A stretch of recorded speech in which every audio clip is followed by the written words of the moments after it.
Do you know how planes actually fly? If you don't, then learn with us.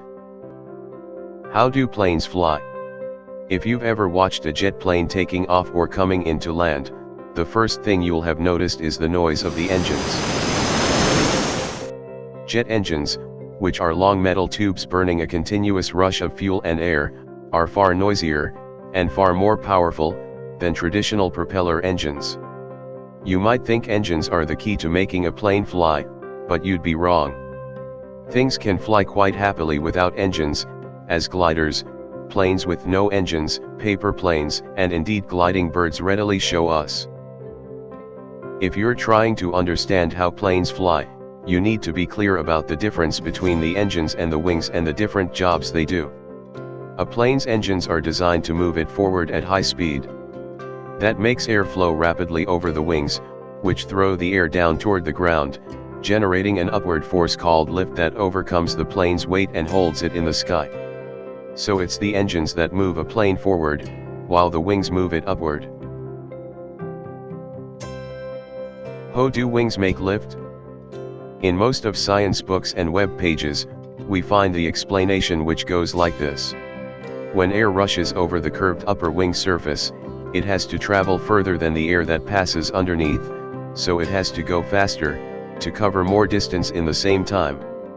According to a principle of aerodynamics called Bernoulli's law, fast-moving air is at lower pressure than slow-moving air, so the pressure above the wing is lower than the pressure below, and this creates the lift that powers the plane upward.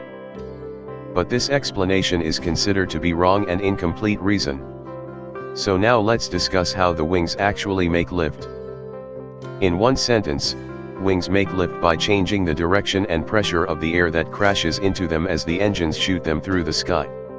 Most airplane wings have a curved upper surface and a flatter lower surface, making a cross-sectional shape called an airfoil. As a curved airfoil wing flies through the sky, it deflects air and alters the air pressure above and below it. As air flows over the curved upper surface, its natural inclination is to move in a straight line, but the curve of the wing pulls it around and back down.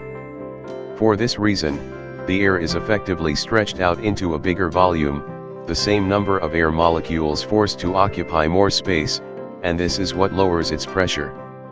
For exactly the opposite reason, the pressure of the air under the wing increases, the advancing wing squashes the air molecules in front of it into a smaller space. As there this difference in pressure between upward and lower surface, lift is created.